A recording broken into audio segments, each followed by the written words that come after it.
Well, I wouldn't know in terms of job search because I haven't really done it, but I do notice on LinkedIn under the job postings, a lot of them do say like CISA preferred. And I think it's really big to show that you know what you're talking about because the CISA, it tests all sorts of domains. And even I realized like I'm an external auditor. So in talking to my clients, you can tell that I have a better handle on what I'm talking about because of the CISA. So it's not only, I think at least, it's not only the fact that, oh, I'm a CISA, which I think already looks very good, but in terms of having a handle of the information that you're presenting either to your internal team, if you're an internal auditor, or to your clients as an external auditor, you just sound more proficient. And I think that too is very helpful. I didn't have I know people who did take the exam had a set schedule of how many hours that they wanted to devote a week. I actually think that's a very good idea, but I didn't do it that way. It was after work every day. I would sit down and I was driven by the desire to succeed. I didn't really have a set plan, but I knew I wanted to do it in May. And I knew that it was getting pushed. So I just did every day as much as I could. I would try to do like 2 hours.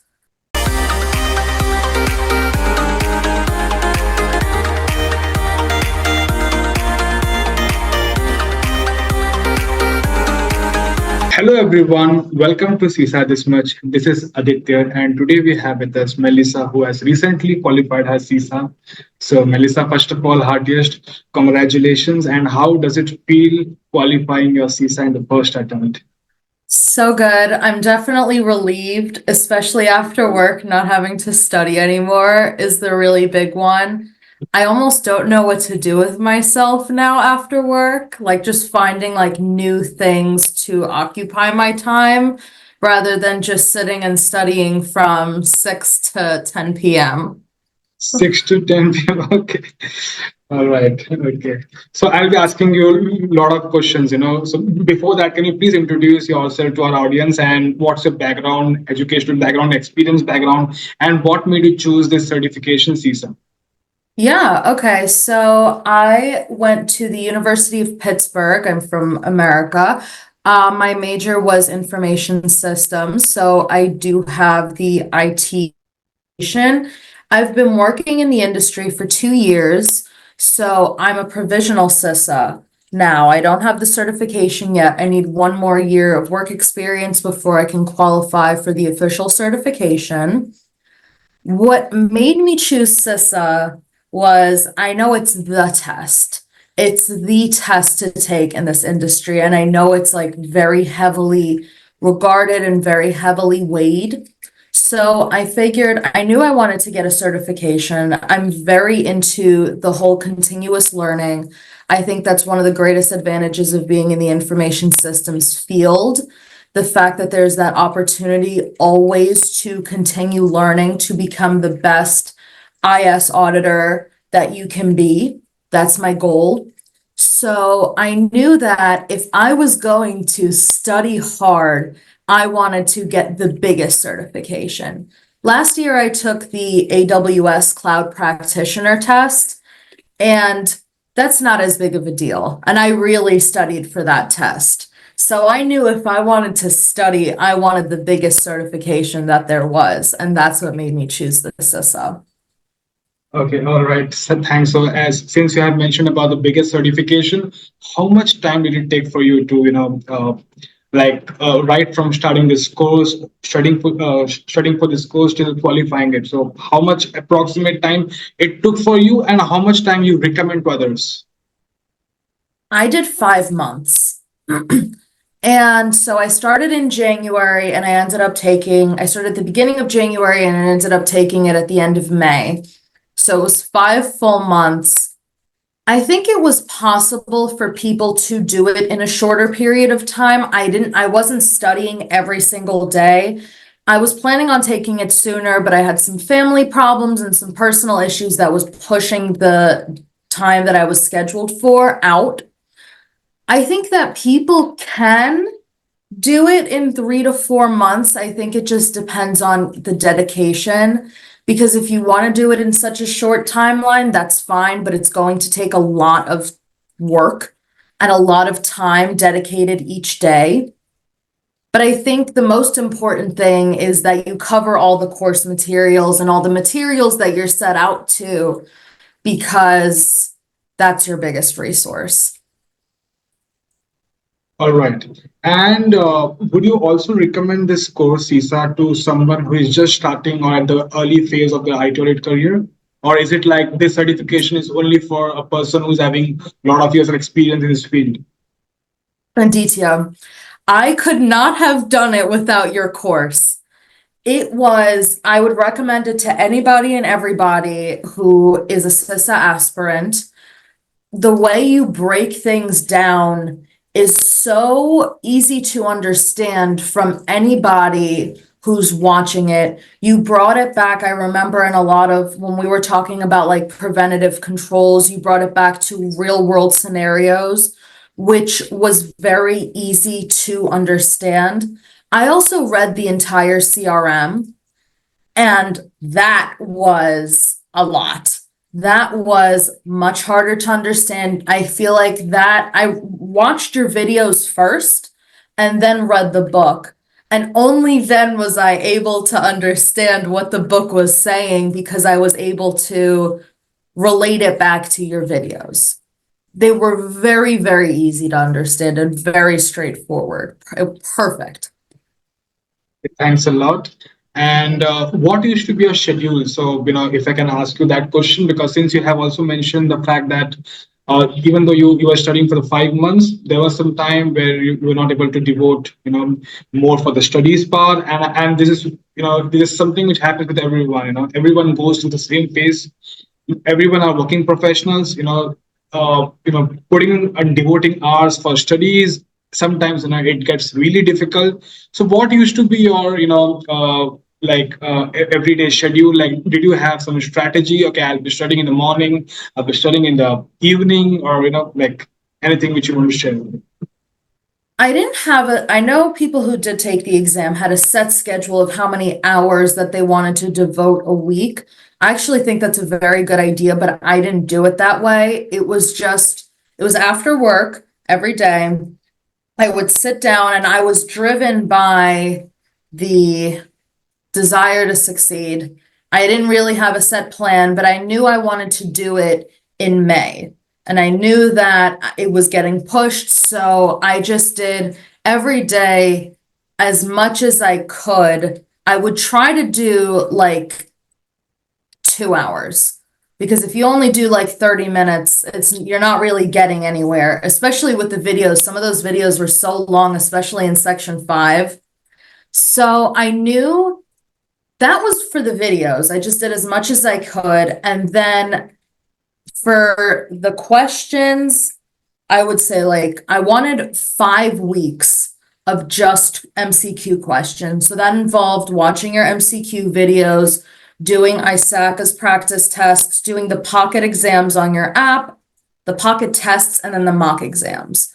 So I knew I wanted 5 weeks, 4 to 5 weeks of just multiple choice. But in terms of watching the videos and reading the CRM, I didn't have a dedicated time for every day. All right. All right. And do you think that CISA is one of the valuable certification as of now in the North America? I mean, we all discuss about this thing, depending upon the person I'm taking interview with. Since you are based in America, I want to understand like the value of this certification over there. Does this certification help you get a job over there? If for a person who is a fresher, or for a person who is experienced and want to enhance or want to get to this field? Well, I wouldn't know in terms of job search because I haven't really done it, but I do notice on LinkedIn under the job postings, a lot of them do say like CISA preferred. And I think it's really big to show that you know what you're talking about, because the CISA, it tests all sorts of domains. And even I realized like I'm an external auditor. So in talking to my clients, you can tell that I have a better handle on what I'm talking about because of the CISA. So it's not only, I think at least, it's not only the fact that, oh, I'm a CISA, which I think already looks very good, but in terms of having a handle of the information that you're presenting either to your internal team, if you're an internal auditor, or to your clients as an external auditor, you just sound more proficient. And I think that too is very helpful. Agreed, agreed. And since you have mentioned that you are having the experience as an auditor, do you feel sometime that studying for the exam you need to forget few things what you do normally in the practical world, and you need to understand the right ISACA mindset? Did you find Yes. some scenarios like that? Yes. I will say though, like I've heard a lot of people saying like, oh, ISACA doesn't want the right answer, they want their answer. I feel like that's a little bit exaggerated. I feel like even though you have to have the ISACA mindset, their answers are coming from somewhere. There is a reason behind what they're asking. And I think they try to trick you a lot. But if you do enough MCQs, you'll realize you'll catch those little things. And I learned this from you, like reading every single word. If you think a word is in there by mistake or it's not important or whatever it is, it's important. That could be the determining factor between whether it's B or C, because that's always what it ends up being. Two of them, you know right away, that's not it. But it could be A, it could be B. It could be one of those, and it's up to you. You either pick the one. That's always what it ends up being, those last two. So you definitely have to have the ISACA mindset, but one, it does make sense where they're coming from. And two, if you do enough MCQs, you will establish that mindset and it won't be as difficult as when you first begin. Agreed, agreed. That's a really great answer. That there's a reason, why that mindset really, I mean, it is important. It's not something like, we are learning something for just for the sake of learning it. Yeah, Yes. agreed. Okay.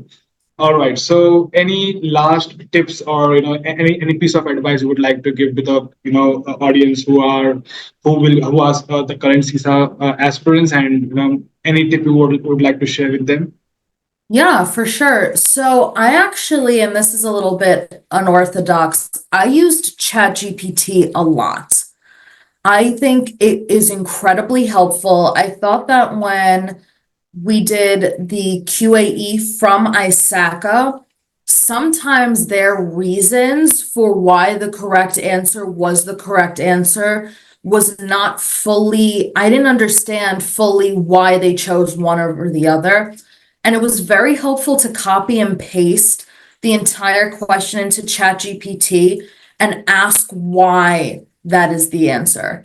I also use ChatGPT for a lot of definitions or a lot of things that I didn't understand why one thing was a little different than the other. Maybe I didn't fully understand the application. ChatGPT was huge, much better than Google or ISACA's QAE or anything like that. And I 100% recommend that because it gives really thorough explanations that sometimes you don't find in ISACA's QAE.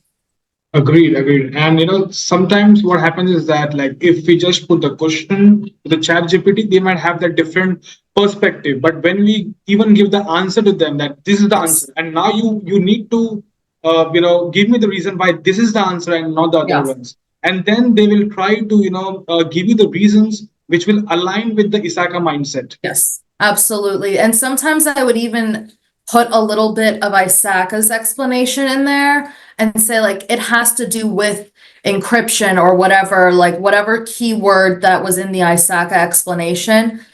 And that definitely helped guide it. The ChatGPT needs a little guidance to find exactly what ISACA is referring to, but with that little additional help, it pays off 100%. Agreed. Agreed.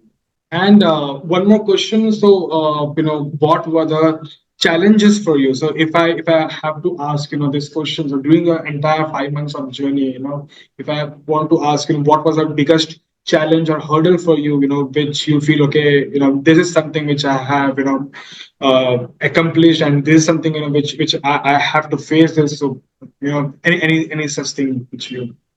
It was really just continuing to go. It, especially in domain 5, like domain 5 is a big one. I've already been studying for 4 months. I've already worked 8 hours. And I mean, an IT job isn't, I'm not just sitting home doing nothing. Maybe I'm having a problem at work where one of my clients is expecting something to be done as soon as possible, or, I've just had a really long day. And to come home and sit, I have a home office because we're the hybrid, to sit back at my work desk and sit here. I know, like, and it was winter. So the sunset was setting at 5 p.m. to come sit back here and know that this is what I was going to do for the rest of the evening was my biggest hurdle. And I think that what was really important then is having a strong support system, because I did have coworkers that had taken the CISA or that were studying with me and being like, you're almost there. This is worth it. This is worth your time. I know it sucks, but once you start studying, it's never that bad. It's just starting the studying. Yes, exactly. So just having that support system for people whose goals also align with yours and understand the magnitude of what you're doing, because it's not easy. And just having that support on days where you really don't feel like supporting yourself, I think that was a really big help. Right, all right. So according to you, domain 5 was the most difficult domain, right? Since you have mentioned that that was the. Mm, I actually struggled the most on 2 and 3. I mean, you said it yourself. Domain 5 was the longest, but the questions that came from it were not very hard. As long as you knew what you were doing to some extent, they were very straightforward. Domain 2 and domain 3 were tricky because the content itself was so straightforward that they were testing a little harder than just surface level. So in studying, I think domain 5 was the toughest just because it was so much information. But in terms of actual content on the exam, I didn't think it was that bad. Those first domains were trickier, for sure, for sure, for sure. All right. So thank you so much for sharing your experience and your journey. And I hope that whoever is watching your interview will definitely gain a lot from it. Thank you and congratulations once again. And I always say that it's equally your efforts too, because 50% we are doing and 50% you have to do, and you trusted the entire process. You did your hard work, since you have mentioned that like it used to be very difficult task, coming from your office, sitting for studying, and one beautiful thing which you mentioned, that it's just a matter of starting. Like once you start studying, you actually realize that it is also fun, because I understand that once you're back home, you feel like to watch some videos or some series or whatever, you do some sort of entertainment. But when you start studying, then you realize, okay, even this is fun. This is not that bad, which I was thinking. Yeah, absolutely. You just have to start. That's the most important thing. You just have to start, even if you don't want to, and then you realize it's not that bad, really. Yeah. All right. Thank you so much, and wish you all the very best. Thank you.